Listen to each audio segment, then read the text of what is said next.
Hello friends, welcome back to Kappi corner. ഇതൊരു movie preview video ആണ്. ഇതുവരെ പ്രിവ്യൂ വീഡിയോസ് നമ്മളെ ചാനലിൽ ഞാൻ ചെയ്തിട്ടില്ല, അപ്പോൾ ആദ്യമായിട്ടാണ് ഒരു വീഡിയോ ചെയ്യുന്നത്. 27-ാം തീയതി ജൂൺ 27, അതായത് 2 ദിവസം കഴിഞ്ഞ്, ഇന്നിപ്പം ചൊവ്വാഴ്ചയാണ്. മറ്റന്നാൾ ഒരു വമ്പൻ ബ്രഹ്മാണ്ഡ സിനിമ റിലീസ് ചെയ്യുന്നുണ്ട്.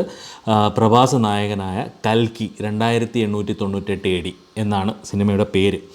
അപ്പം ഇത് നാഗശ്വിനാണ് സംവിധാനം ചെയ്യുന്നത്. തെലുങ്ക് സിനിമയാണ്, പക്ഷേ ഇത് മൾട്ടിപ്പിൾ ലാംഗ്വേജസിൽ, അതായത് ഹിന്ദി, മലയാളം, തമിഴ്, കന്നഡ എന്നിങ്ങനെ പല ഭാഷകളിൽ 4-5 ഇന്ത്യൻ ഭാഷകളിൽ സിനിമ റിലീസ് ചെയ്യുന്നുണ്ട്. ഇത് കുറേ കാലത്തിന് ശേഷം, എനിക്കൊന്നു അടുത്ത് ഇറങ്ങിയ പടങ്ങളെല്ലാം, പ്രഭാസിൻ്റെ പടങ്ങളെല്ലാം മോശമായിരുന്നു. സലാറ് പിന്നെയും വലിയ കുഴപ്പമില്ല, സെക്കൻഡ് ഹാഫ് കുഴപ്പമില്ലാത്തൊരു പടമായിരുന്നു. അപ്പോൾ അത് വെച്ച് കമ്പയർ ചെയ്യുമ്പോഴത്തേക്ക് ഇത് കുറച്ചും കൂടെ ബെറ്റർ ആയിരിക്കുമെന്ന് പ്രതീക്ഷിക്കുന്നു. കാരണം ഇതിൻ്റെ ഡയറക്ടർ അത്യാവശ്യം നല്ലൊരു ഡയറക്ടറാണ്. നാഗശ്വൻ എന്ന് പറയുന്നത് അത്യാവശ്യം നല്ലൊരു ഡയറക്ടറും, ഒരുപാട് ആൾക്കാർക്ക് അതും ഈ പ്രഭാസ് കമ്മിറ്റ് ചെയ്തുകൊണ്ടല്ല, നാഗശ്വൻ്റെ സിനിമ ആയതുകൊണ്ട് ഒരുപാട് പേർക്ക് ഒരുപാട് പ്രതീക്ഷയുള്ളൊരു സിനിമയാണ് ഈ കൽക്കി 2898 AD എന്ന് പറയുന്നത്. ഇത് പ്രഭാസിനെ കൂടാതെ ഒരുപാട് വലിയൊരു സ്റ്റാർ കാസ്റ്റ് ഉണ്ട് സിനിമയിൽ. അമിതാഭ് ബച്ചൻ അഭിനയിക്കുന്നുണ്ട്, കമൽഹാസൻ സിനിമയിലൊരു പ്രധാന ക്യാരക്ടർ ചെയ്യുന്നുണ്ട്, ദീപിക പദുകോൺ ഉണ്ട്, ദിശ പട്ടാനി ഉണ്ട്. അങ്ങനെ ഒരു വമ്പൻ എന്താ പറയുക, സ്റ്റാർ കാസ്റ്റ് തന്നെ ഈ സിനിമയ്ക്കുണ്ട്. അതുപോലെ ഇത് ഏകദേശം 600 കോടി ബഡ്ജറ്റിൽ വരുന്നൊരു ഫിലിമാണ്. ഇതിൻ്റെ കോൺസെപ്റ്റ് എന്ന് പറയുന്നത്, ഞാൻ വായിച്ചെടുത്തോളം ഇതൊരു കൽക്കി എന്ന് പറയുന്നത് വിഷ്ണുവിൻ്റെ 10ാമത്തെ അവതാരമാണ്. അപ്പം കലിയുഗത്തിൻ്റെ തുടക്കത്തിൽ കൽക്കി എന്ന് പറയുന്ന അവതാരത്തിനെ ഇൻട്രൊഡ്യൂസ് ചെയ്ത് ആ ഒരു കോൺസെപ്റ്റ് വെച്ചിട്ടാണ് സിനിമ ചെയ്തിരിക്കുന്നത്. ഇതിൻ്റെ ട്രെയിലർ കുറച്ച് ദിവസം മുന്നേ റിലീസ് ചെയ്തിരുന്നു. എനിക്കൊന്ന് കുറച്ച് ദിവസം മുന്നേ റിലീസ് ചെയ്തിരുന്നു ട്രെയിലർ കണ്ടിട്ട് സത്യം പറഞ്ഞാൽ എനിക്ക് ഒട്ടും ഇഷ്ടപ്പെട്ടില്ല. ഇതൊരു എന്താ പറയുക, ഇതൊരു സയൻസ് ഫിക്ഷൻ എന്നും പറയാം, കുറേ mix, fictional science fiction kind of story.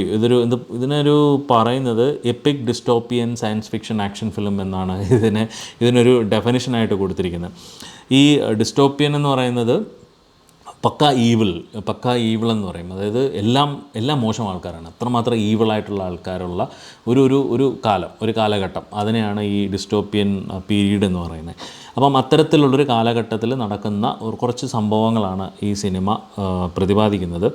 ഇതിനിട്ടിരുന്ന പേര് പ്രോജക്റ്റ് കെ എന്നായിരുന്നു ഈ ഫിലിമിന് മുന്നേ ഇട്ടിരുന്ന പേര്. അതിനുശേഷമാണ് ഒരു പേര് മാറ്റിയിട്ട് കൽക്കി 2898 AD എന്നും പറഞ്ഞുകൊണ്ട് സിനിമയ്ക്ക് പേരിട്ടത്. അത്യാവശ്യം ഒരുപാട് എക്സ്പെക്റ്റേഷനുള്ള ഒരു സിനിമയാണ് ഇത്. നാഗശ്വൻ എന്ന് പറയുന്നത് ഇതിന് മുന്നേ ചെയ്തിട്ടുള്ളത്, എനിക്ക് തോന്നുന്നു മഹാനടി എന്നും പറഞ്ഞൊരു സിനിമയുണ്ടായിരുന്നു. കീർത്തി സുരേഷ് നായികയായ മഹാനടി എന്ന് പറയുന്ന, ദുൽഖറും അഭിനയിച്ചിട്ടുണ്ട് സിനിമയിൽ. അപ്പം അതൊക്കെ അത്യാവശ്യം നല്ലവണ്ണമൊക്കെ ആൾക്കാർ ശ്രദ്ധിച്ചൊരു സിനിമയാണ്. അപ്പോൾ ഇദ്ദേഹത്തിൻ്റെ അത് വെച്ച് നോക്കുമ്പോഴത്തേക്ക് ഭയങ്കര ബഡ്ജറ്റിൽ ഇദ്ദേഹം വലിയ ബഡ്ജറ്റിൽ ചെയ്യുന്നൊരു ഫിലിമാണ്. നമുക്കൊന്നും പറയാൻ പറ്റില്ല, കാരണം ഇതിന് മുന്നേ പ്രഭാസിൻ്റെ സലാർ എന്ന് പറയുന്നതും വലിയ പ്രതീക്ഷയോടെ വന്നൊരു പടമാണ്. കാരണം പ്രശാന്ത് നീലിൻ്റെ ഫിലിമായിരുന്നു, പക്ഷേ പ്രതീക്ഷിച്ചതുപോലെ അത്ര വലിയൊരു ഇമ്പാക്റ്റ് ഉണ്ടാക്കാൻ സിനിമയ്ക്ക് സാധിച്ചില്ല. അപ്പോൾ ഇതുകൊണ്ട് നമുക്കൊന്നും പറയാൻ പറ്റത്തില്ല പടം എങ്ങനെയാണെന്നുള്ളത്. ഇത് കഴിഞ്ഞ മാസം റിലീസ് ചെയ്യേണ്ടിരുന്ന സിനിമയായിരുന്നു, പക്ഷേ ഇലക്ഷൻ കാരണം സിനിമ മാറ്റിവെച്ചതാണ്. ഇപ്പം ഐമാക്സിലും 3Dയിലും ഒക്കെ ആയിട്ടാണ് സിനിമ റിലീസ് ചെയ്യുന്നത്. ഇതിൻ്റെ ട്രെയിലർ കണ്ടിട്ട് എനിക്ക് എന്തൊക്കെയോ കുറേ ആനിമേഷൻസൊക്കെ ചെയ്തു വെച്ചിട്ടുണ്ട്. കുറേ ആനിമേഷൻസും കുറേ ബാറ്റ്മാൻ്റെ വണ്ടികളൊക്കെ പോലെ വണ്ടികളും ഒക്കെ ആയിട്ട് എന്തൊക്കെയോ ചെയ്തു വെച്ചിട്ടുണ്ട്. ഇത് അറിയില്ല, പടം എങ്ങനെ ഉണ്ടെന്ന് അറിയില്ല. പടം ഇവിടെ റിലീസുണ്ട്. എന്തായാലും എനിക്ക് കാണാനുള്ളൊരു പ്ലാനുണ്ട് പടം. അപ്പം വലിയ ബഡ്ജറ്റിൽ വരുന്ന വമ്പൻ സ്റ്റാർ കാസ്റ്റോട് വരുന്ന പടം ആയതുകൊണ്ട് തന്നെ ഒരുപാട് പ്രതീക്ഷകളുണ്ട്. ഒരുപാട് ആൾക്കാർ, പ്രഭാസിൻ്റെ ഫാൻസൊക്കെ ഈഗർലി വെയിറ്റിംഗ് ആണ് സിനിമ ഭയങ്കരമായിരിക്കുന്നു. ഒരുപാട് വിഷ്വൽ എഫക്ട്സിനൊക്കെ ഒരുപാട് സാധ്യതയുള്ള ഒരു സിനിമയാണ്.